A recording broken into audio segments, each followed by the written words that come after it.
Are you ready? Mm-hmm. Okay. Hey everybody, I'm Gabrielle, and today I thought I would show you Bessie.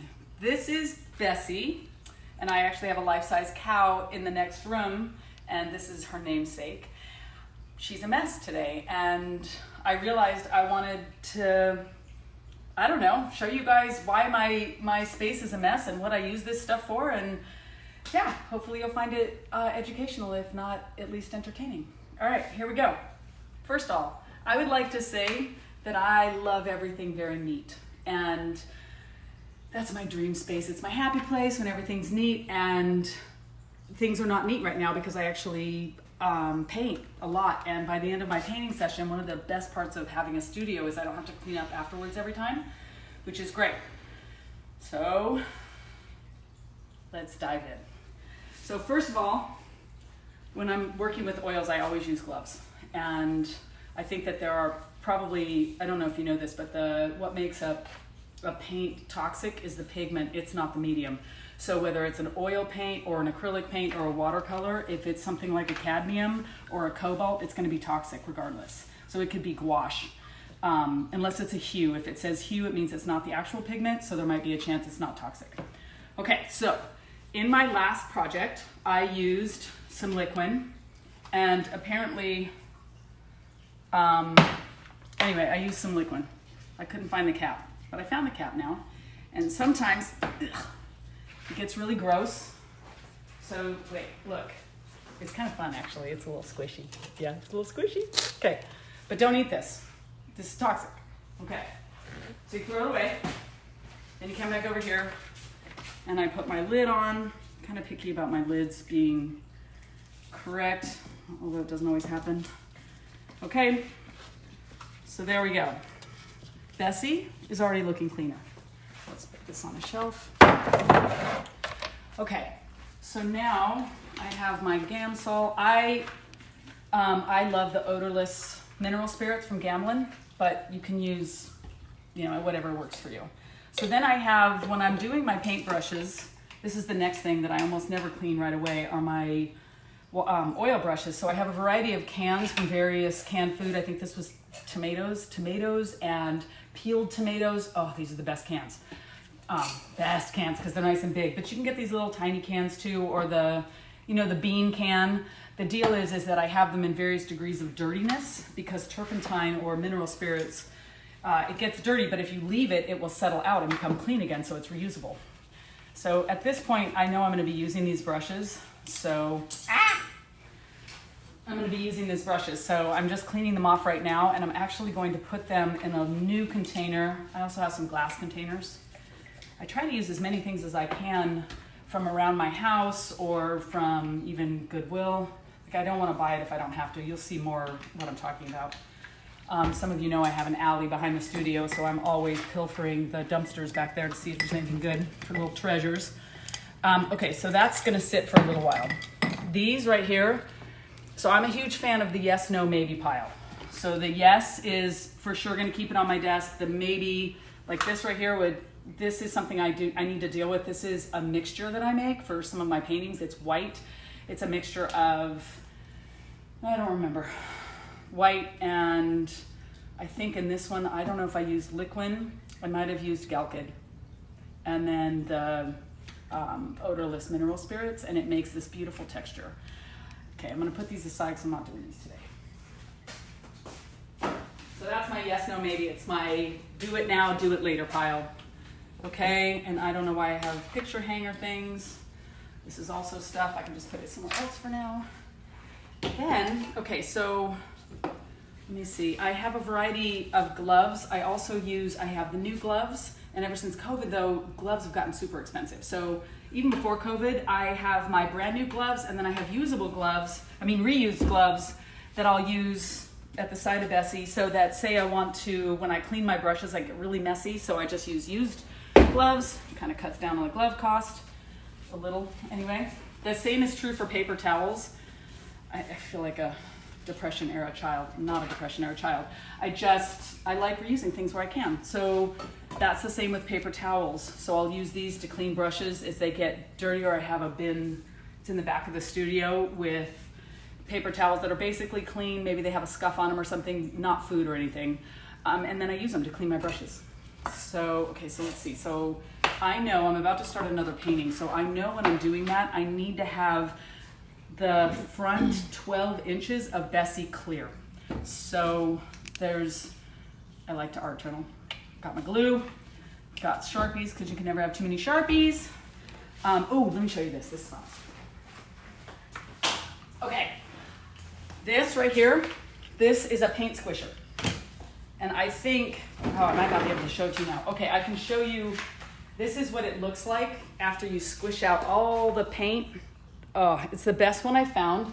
I think I tend to use Gamblin, as you can see, but I also, and I love Williamsburg, but I tend to use the 150 milliliter size, which is really big, actually. I mean, you can see that versus the normal size. This is an average size.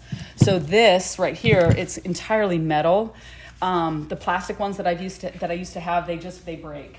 And even this one sometimes doesn't like to go through, but it definitely has done a better job than anything else I've found. It's the best.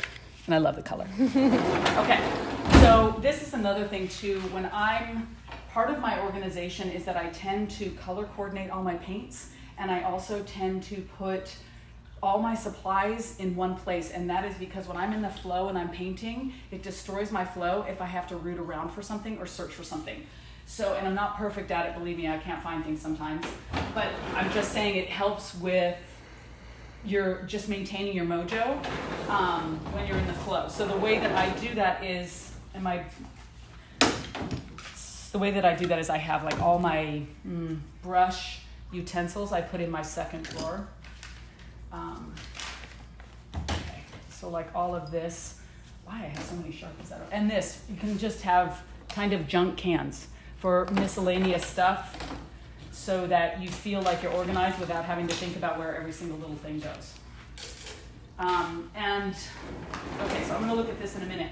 This right here, these are oil brushes, and I might do a video on this, and if I do, I'll link it in the comments below, but I found that there are differences. Some say that they can work with oil and acrylic, and I think that's true. I have found that there's certain brushes for oil and then certain brushes for acrylic. Bessie I have dedicated her to oil, so I don't tend to have acrylic brushes on her. It's just sometimes it gets crowded in the studio. So this is what I normally have. Then I will set out, let's see. Again, I don't know why I have, oh my gosh, I feel like such a hoarder. Okay, so I keep caps, all right, because you never know when you might need a cap and then you can't find one and your paint dries. And you would think that would keep me from not putting lids back on, but I don't. You know why? Because I'm lazy sometimes. And besides, it gets all gunked up and this bugs me because they don't fit. And so, look, I have the lids right next to it in case I want to kind of squish it on there. Look, it works fine. You don't need the little threads. Okay, so, I'm going to show this. I'm going to use this. I use this for painting. This is, I think it's fine steel wool. I love using steel wool on my painting, so I can show that. I'll probably show that to you actually later in another video.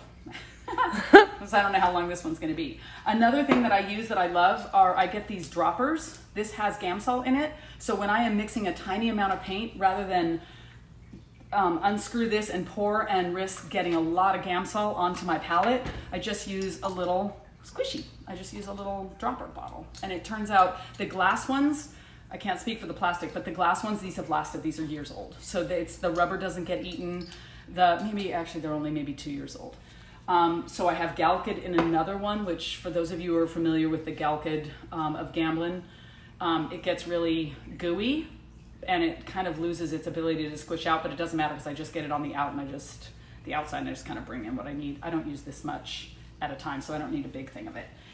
So this right here, sometimes I use the odorless mineral spirits, and just because they're odorless doesn't mean they're not toxic. They're still toxic, but there have been occasions when I've wanted to spray the Gamsol, so I put it in a bottle. But everything that is even mildly toxic, I put little skull and crossbones, yeah. Because I don't know who's going to be in my studio, and I don't want anybody to accidentally think this is non-toxic, like a water bottle. I have a lot of water bottles around. Some of them are for some of the animals I have in the studio. So it's very important to me that this does not get messed up. Okay, lids. Again, I keep old containers, like yogurt containers and hummus containers, because they make great mixing containers. And then you already have a lid, and they're free, basically. Okay, so I think actually I'm pretty cleaned up. This is, sometimes I make recipes for myself, and then I promptly put them somewhere where I will eventually file them. This, I don't know, these are spatulas, silicone spatulas. So I can talk about these when I use them in a painting, but these are fantastic and they come in all sorts of sizes according to the color. They're by SP Create. I'm gonna give them a shout out because these are so awesome. Okay, and then this is another thing I use to create straight lines in my work. I actually saw Nicholas Wilton use this and I just loved it. So I went and got myself some. Okay, and more containers, more lids. Okay, so now the final thing I want to show you before I go into the drawers is this is another thing I found in the alley, which are, there used to be a window guy.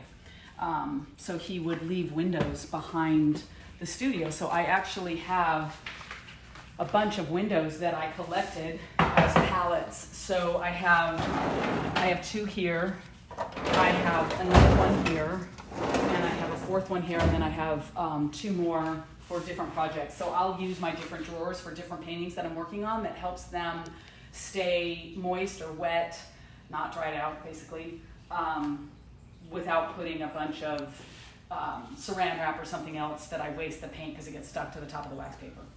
So then I have one of these, which is, I can't believe I've only just now gotten these. But anyway, this is one of the wide scrapers, so I'll clean this off and always go away from you. Like sometimes it's easy to think you could do this because you can get an angle, but really, just as a good practice, go away from yourself. There we go. And then I make myself a little pile. And I do this. And I throw it away, and then I'm ready to start painting. All right, you guys, I hope you've enjoyed the cleaning off of the top of Bessie. Well, my version of clean. Yeah, until next time. Thanks.